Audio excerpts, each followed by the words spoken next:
আল্লাহর নবী বলছেন আজ্জিলু বিত্তাওবাতি ক্বাবলাল মাউত, তোমার মৃত্যু যখন আসবে এই মৃত্যু আসার আগেই তুমি তোমার তওবার কাজটা সেরে নাও।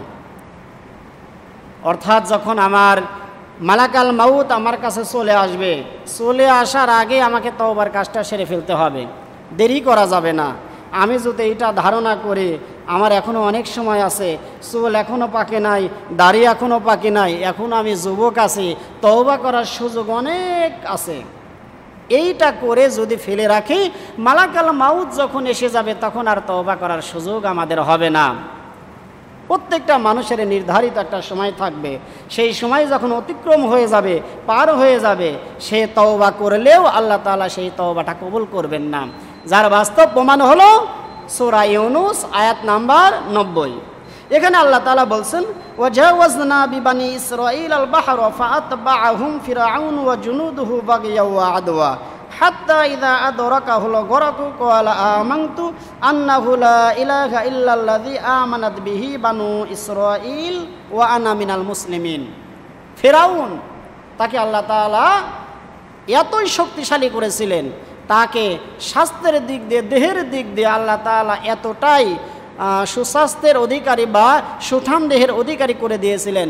বছরের পর বছর, মাসের পর মাস তিনি তার রাজ্যকে পরিচালনা করেছেন, কিন্তু তার মাথা পর্যন্ত ব্যথা করেনি, এত শক্তিশালী একজন বাদশা। বনি ইসরাইলরা যখন তার অত্যাচার থেকে রেহাই পাওয়ার জন্য তারা কি করলো, একটা নদী পাড়ি দেবে, সে কথাই আল্লাহ তাআলা বলছেন ওয়াজাওয়াজনা বিবানি ইসরাঈল আল বাহরা ফাআতবাআহুম ফিরআউন ওয়া জুনুদুহু বাগিয়া ওয়া আদওয়া। বনি ইসরাইল এবং মুসা নবী তারা কি করলো, সমুদ্র পাড়ি দিয়ে চলে গেল, আর তাদেরকে তাড়া করার জন্য ফিরআউন এবং তার দলবল তার পিছনে ছুটতে লাগলো। ছুটতে ছুটতে আল্লাহ তাআলা এমন একটা ব্যবস্থা করে দিলেন, সমুদ্রের মধ্যে 12টি রাস্তা হয়ে গেল। মুসলমানেরা এবং মুসা নবী নির্দ্বিধায় একেবারে আরামে পার হয়ে গেলেন। এরপরে ফিরআউন চিন্তা করতে লাগলো, তার দলবল চিন্তা করতে লাগলো, মুসলমানরা যেহেতু এইরকমভাবে পাড়ি দিয়ে চলে গেছে, আমরাও এটা পারবো।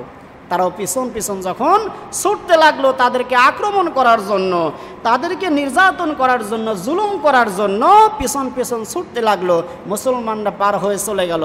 ফিরআউন এবং তার দলবল যখন মাঝ নদীতে, তখন আল্লাহ তাআলা নদীকে বললেন, নদীর পানি তুমি যেমন আগে রাস্তা ছিলে এখন রাস্তা না থেকে আগের মতো হয়ে যাও, দুই পাশের পানি একাকার হয়ে যাও। এরপরে দুই পাশের পানি যখন একাকার হয়ে গেল তখন দেখেন আল্লাহ তাআলা সেই কথাটাই কুরআনুল কারীমের মধ্যে বলছেন হাত্তা ইযা আদরাকাহুল গরাকু ক্বালা আমানতু আন্নাহু লা ইলাহা ইল্লাল্লাযী আমানাত বিহি বানু ইসরাঈল ওয়া আনা মিনাল মুসলিমিন। ফিরআউন যখন দেখলো আমার তো আর বাঁচার কোনো রাস্তা নাই, এখন আমি কি করি, যখন সে ডুবতেছিল পানির মধ্যে আস্তে আস্তে তলিয়ে যাচ্ছে, সে তখন বলছে আমানতু আন্নাহু লা ইলাহা ইল্লাল্লাযী আমানাত বিহি বানু ইসরাঈল, আমি ওই রবের প্রতি ঈমান আনলাম যেই রবের প্রতি বনি ইসরাঈলগণ ঈমান এনেছে, তিনি ছাড়া কোনো মাবুদ নাই। ওয়া আনা মিনাল মুসলিমিন, আর আমি মুসলমানদের অন্তর্ভুক্ত হয়ে গেলাম। সে ডুবছে আর আল্লাহর কাছে তওবা করছে, আল্লাহর কাছে মাপ চাচ্ছে আর ঈমান আনছে যে আল্লাহ আমি এখন তোমার প্রতি ঈমান আনলাম, তোমার প্রতি যেই বনি ইসরাইলের লোকেরা ঈমান এনেছে। এই মুহূর্তে ওয়া আনা মিনাল মুসলিমিন, আর আমি মুসলমানদের অন্তর্ভুক্ত হয়ে গেলাম। তখন আল্লাহ তাআলা তাকে লক্ষ্য করে বললেন আল আন ওয়াকাদ আসাইতা ক্বাবলু ওয়া কুনতা মিনাল মুফসিদিন, এখন তুমি ঈমান আনছো অথচ কিছুক্ষণ পূর্বেও তুমি আমার আদেশকে অমান্য করেছো, আর তুমি ফিতনা ফাসাদকারীদের অন্তর্ভুক্ত ছিলে, দুনিয়ার মধ্যে যত অশান্তির মূল কারণ ছিলে তুমি, এখন তুমি ঈমান আনছো, এখন ঈমান আনলে সেই ঈমানটা আমি আল্লাহ তাআলা গ্রহণ করব না। এখন যতই তুমি ঈমান আনো না কেন এই ঈমান এনে কোনো লাভ নাই। এরপরে আল্লাহ তাআলা কি করলেন, আস্তে আস্তে তাকে ডুবাইয়ে দিলেন। ডুবাইয়ে দেওয়ার পরে পরের আয়াতের মধ্যে আল্লাহ তাআলা বলছেন ফাল ইয়াউমা নুনাজ্জিকা বিবাদানিকা লিতাকুনা লিমান খালফাকা আয়া। আল্লাহ বললেন ফিরআউন তোমার লাশকে আমি পানিতে পচাবো না, মাটি তোমার লাশকে গ্রহণ করবে না, এই সমুদ্রের মাছ তোমাকে খাবে না, তোমার লাশটাকে আমি শুটকি বানিয়ে মানুষদের জন্য নিদর্শন স্বরূপ রেখে দেব, যাতে করে তোমাকে দেখে তোমার পরের প্রজন্ম যারা রয়েছে তোমাকে দেখে তারা শিক্ষা গ্রহণ করে। এটা কোরআনের আয়াত, হাদিস শরীফের মধ্যে এসেছে, তাফসীরের কিতাবের মধ্যে এসেছে। মুসা নবী যখন তার কওমের কাছে আসলেন, আসার পর বললেন যে ফিরাউন তো মারা গেছে, ধ্বংস হয়ে গেছে। সেই যুগের মানুষেরা বিশ্বাস করলো না, এত শক্তিশালী একটা মানুষ সে মৃত্যুবরণ করেছে, আমরা এটা বিশ্বাস করি না। এরপরে আল্লাহ তাআলা কী করলেন, সাগরের মধ্যে একটা ঢেউ তুলে দিলেন। এমন জোরে একটা ঢেউ আসলো, এক ঢেউয়ের বাড়িতে ফিরাউনকে একটা নদীর কিনারাতে আল্লাহ তাআলা আশ্রে ফেলে দিলেন। সেই জায়গাটার নাম হচ্ছে জাবালে ফিরাউন।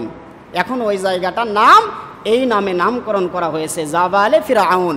জাবালুন শব্দের অর্থ হচ্ছে পাহাড়, আর ফিরাউন তৎকালীন সময়ে যারা রাজা বা যারা প্রধানমন্ত্রী ছিল তাদের এটা উপাধি ছিল।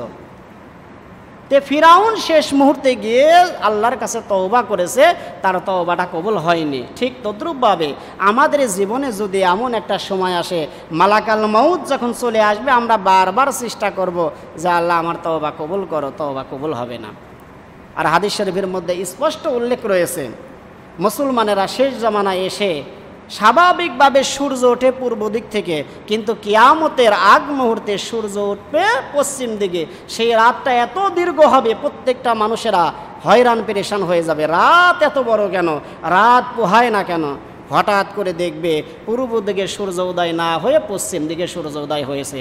সেই সময় মানুষ হাজারবার চেষ্টা করলেও তারা তওবা করার সুযোগ পাবে না। এজন্য আল্লাহ রাসূল বললেন, আজ্জিলু বিত্তাওবাতি ক্বাবলাল মাউত, তোমার মৃত্যু মালাকাল মাউত তোমার কাছে আসার আগেই তুমি তওবার কাজটা সেরে নাও। 2 নম্বর কথা হলো আজ্জিলু বিসসাদাকাতি ক্বাবলা তাহবিলিল মাল। আল্লাহর রাসূল বলেছেন, সম্পদ নষ্ট হয়ে যাওয়ার আগেই তুমি যাকাত প্রদান করো।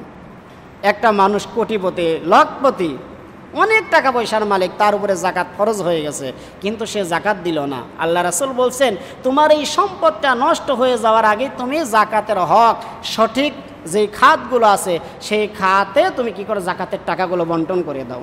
এখন একটা মানুষ আছে আজকে অনেক টাকার মালিক, যাকাত ফরজ হয়ে গেছে কিন্তু যাকাত প্রদান করলো না, আগামীকাল বা 1 মাস পরে বা 1 বছর পরে সে ফকির হয়ে গেল। এই যে সাময়িক সময়ে সে যাকাত প্রদান করলো না, এজন্য কিয়ামতের দিন তাকে আল্লাহর শাস্তি ভোগ করতে হবে। আর সেই শাস্তিটা কি হবে? বুখারী এবং মুসলিম শরীফের মধ্যে আল্লাহ রাসূল বললেন, মান আতাহুল্লাহু মালান ফালাম ইউআদ্দি যাকাতুহু মুসিলা লাহু মালুহু ইয়াউমাল কিয়ামা শুজাআন আকরা লাহু যাবিবাতান ইউতাউইকুহু ইয়াউমাল কিয়ামা সুম্মা ইয়াখুযু বিলিহজিমাতাইহি আনি সাদকাইহি সুম্মা ইয়াকুল আনা মালুকা আনা কানজুকা। যখন কোনো মানুষের যাকাত দেওয়ার সামর্থ্য আছে কিন্তু ওই ব্যক্তি যাকাত প্রদান করলো না, আল্লাহ তাআলা বলেন তার রাসূলের মাধ্যম দিয়ে কিয়ামতের দিন তার টাকাকে, তার সম্পদগুলোকে একটা বিষধর সাপে রূপান্তরিত করে দেওয়া হবে। আর সেই সাপের মাথায় হবে টাক কলা সাপ। এত বয়স বেশি হবে, সেই সাপের মাথাটা টাক মাথা যেমন দেখতে দেখা যায়, সেই সাপের মাথাটা হবে টাক মাথা, আর তার চোখের উপর 2টা কালো বিন্দু থাকবে। এরপরে যেই ব্যক্তি সঠিক হারে যাকাত প্রদান করেনি তার গলদেশে ওই সাপটা পেঁচিয়ে দেওয়া হবে। এরপরে ওই সাপটা মানুষের একবার ডান দিকে একবার করে ঠোকর মারবে, আর একবার বাম দিকে ঠোকর মারবে। এই রকম শুধু ওই যাকাত যে দেয় নাই কিয়ামতের আগ পর্যন্ত, অর্থাৎ বিচারের দিবসের আগ পর্যন্ত শুধু কামড়াতেই থাকবে, কামড়াতেই থাকবে। আর সেই বিষধর সাপ, আল্লাহর রাসূল বলেন, ওই সমস্ত সাপগুলো যদি একবার দুনিয়াতে এসে নিঃশ্বাস ত্যাগ করতো, দুনিয়ার মধ্যে মানুষ এবং গাছপালা মুহূর্তের মধ্যে ধ্বংস হয়ে যাইত, কেউ বেঁচে থাকতে পারতো না। এত বিষাক্ত ওই সাপের একটা নিঃশ্বাস। এই সাপগুলো প্রত্যেকটা মানুষের ডান গালে এবং বাম গালের গোস্তগুলো কামড়াইতে থাকবে কিয়া একবারে বিচারের আগ পর্যন্ত। এজন্য আল্লাহর রাসূল বলছেন, বিতাজ আজ্জিলু বিসসাদাকাতি ক্বাবলা তাহবিলিল মাল, তোমরা সম্পদ নষ্ট হয়ে যাওয়ার আগেই তোমরা যাকাতটা প্রদান করো। এরপরে 3 নম্বরে আল্লাহ রাসূল বললেন, আজ্জিলু বিতাজবিজিল বানাতি ক্বাবলাল ফাদিহা, তোমার কন্যা সন্তান যখন বড় হয়ে যায়, বড় হয়ে যাওয়ার পরে যদি বিয়ের উপযুক্ত হয়ে যায় আর দেরি করবে না, একটা সৎ পাত্র দেখে তার হাতে তাকে তুলে দাও, একটু দেরি করা যাবে না। যখন আমার মেয়ের বয়স, আমার বোনের বয়স, আমার ভাতিজির বয়স বিয়ের উপযুক্ত হয়ে যায় তখন আর দেরি করা যাবে না। দেরি না করে একটা সৎ পাত্র দেখে, একটা সৎ চরিত্রবান ছেলে দেখে তার হাতে তুলে দিতে হবে। এটা আল্লাহ রাসূলের আদেশ। এরপরে আল্লাহ রাসূল বললেন, আজ্জিলু বিদাফানিল মাইয়িতি ক্বাবলাল হাদাস, যখন দুনিয়ার বুক থেকে একটা লোক চলে যাবে, মারা যাবে, মারা যাওয়ার পরে নতুন কাজ শুরু করার আগে ওই ব্যক্তির দাফন কাফনের কাজ শেষ করতে হবে, দেরি করা যাবে না। এজন্য এই হাদিসটার উপর আমরা আমল করে থাকি। যখন কোনো মানুষ মারা যায় আমরা কিন্তু আর দেরি করি না, বলি যত তাড়াতাড়ি সম্ভব একে তার নিজ জায়গাতে নিয়ে যাও, অর্থাৎ কবরস্থানে নিয়ে যাও। এ আর দুনিয়ার বাসিন্দা না, এ এখন আখিরাতের বাসিন্দা, একে কবরের দেশে নিয়ে যাও। এটা কিন্তু হাদিস। এজন্যই আল্লাহ রাসূল বলছেন আজ্জিলু বিদাফানিল মাইয়িত ক্বাবলাল হাদাস, যখন কোনো মানুষ মারা যাবে নতুন কোনো কাজ শুরু করার আগে তার দাফন কাফনের কাজটা সেরে ফেলো। আল্লাহ রাসূল বলছেন আজ্জিলু বিসসালাতি ক্বাবলাল ফাউত, তোমরা কি করো, নামাজের ওক্ত চলে যাওয়ার আগেই তোমরা নামাজটা যথাসময়ে আদায় করো। আমরা নামাজ অনেকেই পড়ি, কিন্তু অনেকের মধ্যে এই সমস্যাটা আছে, আমি যখন নামাজ পড়বো আমি ঘড়ির দিক তাকাই, এখনও তো অনেক সময় বাকি আছে, এখনও 2:30 বাজেই নাই, এখনও 3টা বাজেই নাই, 3:30 বাজেই নাই, 5টা পর্যন্ত নামাজ পড়া যাবে, এই আশা আকাঙ্ক্ষায় অনেক সময় নামাজ পড়তে আমরা গড়িমসি করি।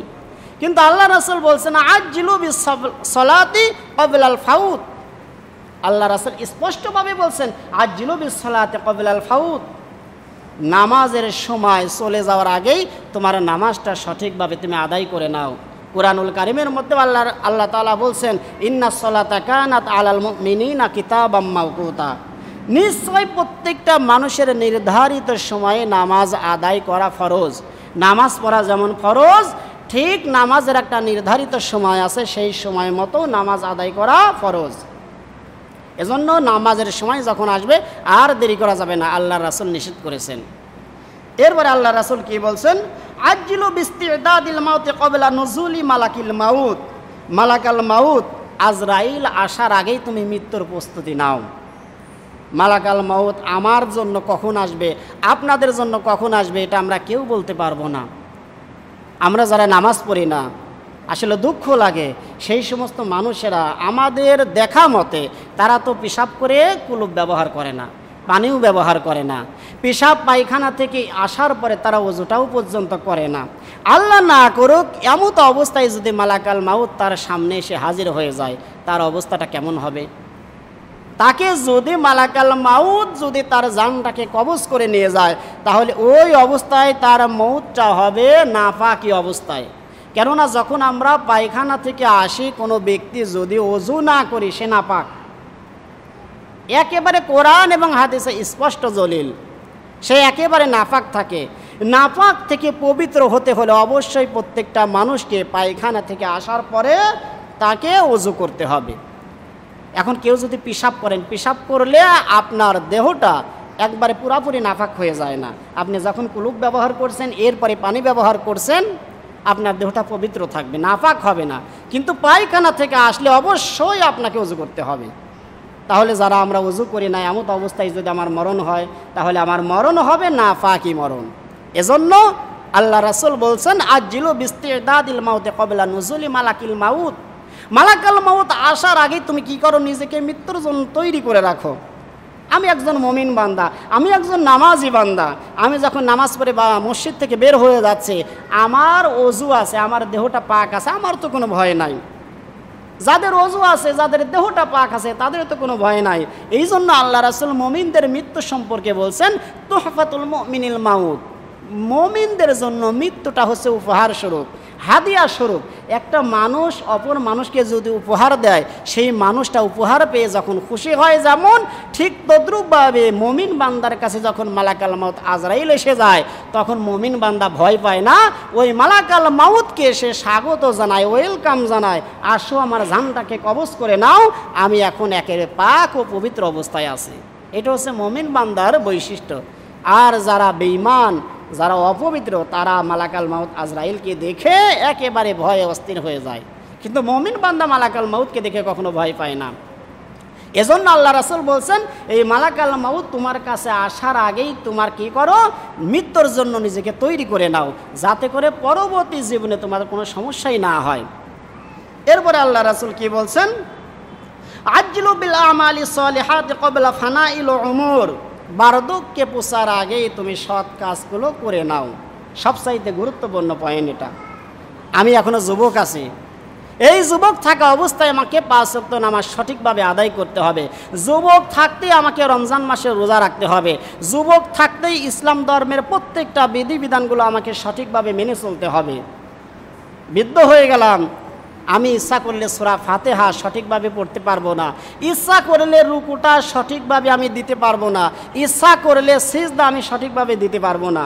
আর আমি এখন যুবক আছি, ইচ্ছা করলে সুন্দরভাবে রুকু সিজদা নামাজের প্রত্যেকটা বিধিবিধান সঠিকভাবে আমি পালন করতে পারবো। এই জন্য আল্লাহ রাসূল বলছেন, আজ্জিলু বিল আমালি সলিহাতি ক্বাবলা ফানাইল উমুর, তোমার বার্ধক্যে পৌঁছার আগেই তুমি সৎ কাজকর্মগুলো করে নাও। এইটা মনে করো না যে আমি যখন বৃদ্ধ হয়ে যাব তখন আমি নামাজ পড়ব। বিগত দিনেও বলেছি যে অনেক মানুষ আছে বৃদ্ধ হয়ে গেছে, মসজিদে আসতে চায়, নামাজ পড়তে চায়, কিন্তু কাপড় চোপড় ঠিক